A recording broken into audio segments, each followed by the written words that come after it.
आज की वीडियो में हम लोग बात करने जा रहे हैं सोनी ZV-1 के बारे में। तो इस वीडियो में हम लोग सोनी ZV-1 कैमरा का अनबॉक्सिंग करेंगे और इसके कुछ फीचर्स के बारे में भी बात करेंगे और साथ ही साथ हम लोग कुछ सैम्पल फोटोज़ और वीडियोस को भी देखेंगे। वैसे अभी जो आप क्लिप देख रहे हैं वो सोनी ZV-1 पर ही रिकॉर्ड हो रहा है, तो आपको क्वालिटी में डिफरेंस समझ में आ जाएगा जहाँ पर इस कैमरे से रिकॉर्ड हो रहा है और जहाँ पर फ़ोन का क्लिप आपको देखने को मिलेगा। इससे पहले मेरे चैनल पर जितने भी वीडियोज़ हैं वो सारे के सारे फ़ोन पर ही रिकॉर्ड किए हुए हैं। इससे पहले जो लास्ट एक वीडियो था जिस पर मैंने 60 सेकंड से ज़्यादा वाले शॉट्स की बात की थी, वो वीडियो इसी कैमरे पर रिकॉर्डेड था, लेकिन उसके पहले जितने भी वीडियोज़ हैं वो सारे के सारे फ़ोन पर ही रिकॉर्डेड हैं। अभी रिकॉर्ड हो रहा है इस क्लिप की अगर मैं बात करूं तो ये क्लिप डायरेक्टली कैमरा से रिकॉर्ड हो रहा है, मतलब कि इसमें कोई भी एक्सटर्नल माइक या फिर एक्सटर्नल लाइट यूज़ नहीं हो रहा है, किसी भी तरह का कोई रिंग लाइट या कुछ भी यूज़ नहीं हो रहा है। रूम में जो लाइट है वो सिर्फ एक लाइट है और उसके अलावा और कोई भी लाइट नहीं है। और कैमरे के ऊपर लगाने के लिए हमें ये मिलता है जिसे डेड कैट कहते हैं, तो ये मैंने अभी कैमरे के ऊपर लगा दिया था, तो इससे आवाज़ जो है वो थोड़ी क्लियर हो जाती है और जो हवा चलने की आवाज़ होती है जैसे फ़ैन वगैरह की आवाज़, तो वो थोड़ा कम कर देता है। तो अब चल के इसकी अनबॉक्सिंग देख लेते हैं कि इसके बॉक्स में हमें क्या क्या चीज़ें देखने को मिलती हैं और उसके बाद फिर हम लोग कुछ फीचर्स के बारे में बात करेंगे और सैम्पल फ़ोटोज़ और वीडियोज़ को भी देखेंगे। यहाँ पर हम लोग अनबॉक्स करने जा रहे हैं सोनी ZV-1 को, और जैसे ही हम लोग बॉक्स ओपन करते हैं सामने हमें देखने को मिलता है सोनी का 64 GB का मेमोरी कार्ड, और उसके बाद हमें यहाँ पर कुछ कागजात देखने को मिलते हैं और यहाँ पर हमारा वारंटी कार्ड भी इसी में होता है।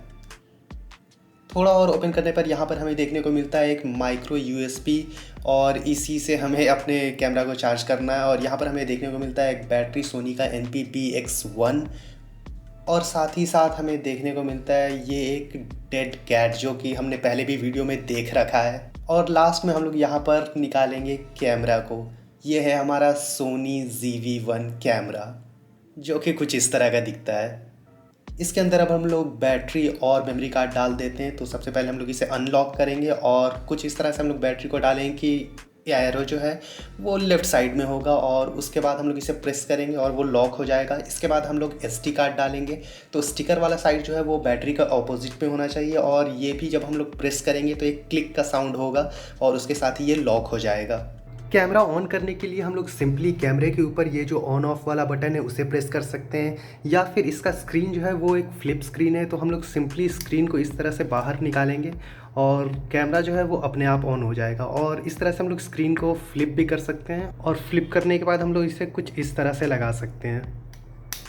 इस कैमरे का अगर जूम मैं आपको दिखाऊं तो जूम बहुत ज़्यादा नहीं है, और जूम करने के लिए यहाँ पर हमें जो है एक जूम रॉकर दिखता है, इसकी मदद से हम लोग जूम कर सकते हैं। तो इसको अगर हम लोग इस तरह से करेंगे तो ये जूम होगा और इस तरह से जूम आउट होगा। तो यहाँ पर आप लोग जूम देख सकते हैं इसका, और जूम बहुत ज़्यादा नहीं है बट फिर भी काम चल जाएगा। और जूम करते टाइम ये लेंस जो अंदर और बाहर की तरफ जाता है तो थोड़ा सा आवाज़ आपको सुनने को मिलेगा वीडियो में भी।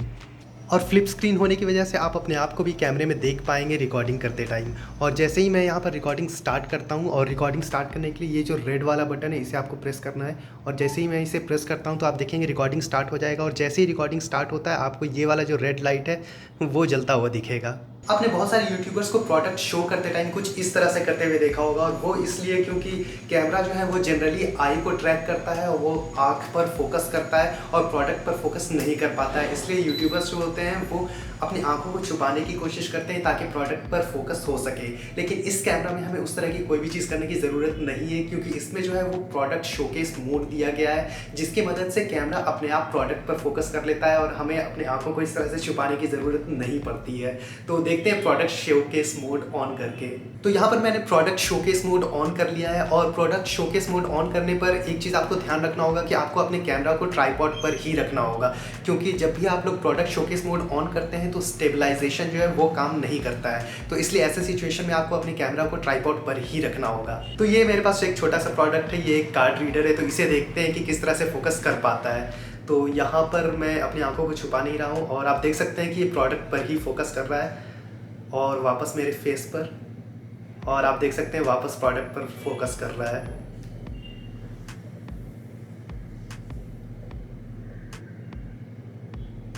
अगर इसकी बैटरी की बात करें तो इसे 0 to 100 चार्ज करने में मुझे लगभग 2 घंटे 10 मिनट का टाइम लगा था।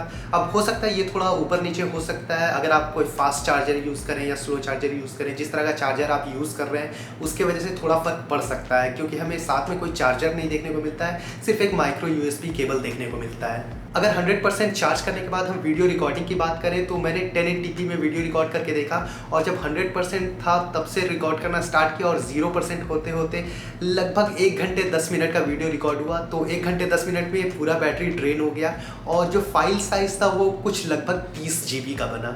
यहीं पर अगर हम लोग 4K रिकॉर्डिंग की बात करें तो 100% से 0 बैटरी होने में पूरा 1 घंटे 5 मिनट का टाइम लगा, और 1 घंटे 5 मिनट का मुझे 4K क्लिप देखने को मिला, और इसका जो साइज़ था वो कुछ 45 GB का था। वहीं पर अगर हम लोग फ़ोटोज़ की बात करें तो 100% से 0 बैटरी होने में मुझे लगभग कुछ 250 से 300 के रेंज में फ़ोटोज़ मिल गए थे। यहाँ पर एक और इम्पॉर्टेंट बात यह है कि अगर इस कैमरे से आप बहुत ज़्यादा लंबी रिकॉर्डिंग करेंगे तो कैमरा हीट होना शुरू हो जाता है। तो मैंने नोटिस किया है कि जनरली 10 मिनट तक लगातार रिकॉर्डिंग करने के बाद कैमरा हीट होना शुरू हो जाता है। जब तक मैं प्राइस की बात करता हूँ तब तक आप लोग कुछ सैम्पल फ़ोटोज़ और वीडियोज़ देख सकते हैं। अगर इसके प्राइस की बात करूँ तो मुझे ये मिला था लगभग 45,000 में, बट जनरली इसका प्राइस जो है वो 60,000 के आसपास रहता है। तो डिपेंड करता है कि आप किस टाइम पर ले रहे हैं। अगर कोई सेल वगैरह चल रहा है तो आपको कम में भी मिल सकता है, या फिर आप लोग इसके प्राइस को ट्रैक कर सकते हैं, देखते रह सकते हैं कि कब इसका प्राइस जो है वो कम हो रहा है, तो आपको 45 तक में मिल सकता है ये कैमरा। अगर आपको और सैम्पल फ़ोटोज़ देखने हैं तो आप मेरे इंस्टाग्राम पर चेक कर सकते हैं @thephotochop, और वहाँ पर मैंने बहुत सारे फ़ोटोज़ अपलोड किए हुए हैं इस कैमरा से। बट हाँ, वो एडिटेड फ़ोटोज़ हैं थोड़े, क्योंकि मैंने रॉ क्लिक किया था और उसमें थोड़े बहुत एडिट किए हैं, बट आपको वहाँ पर सैम्पल फ़ोटोज़ देखने को मिल जाएंगे।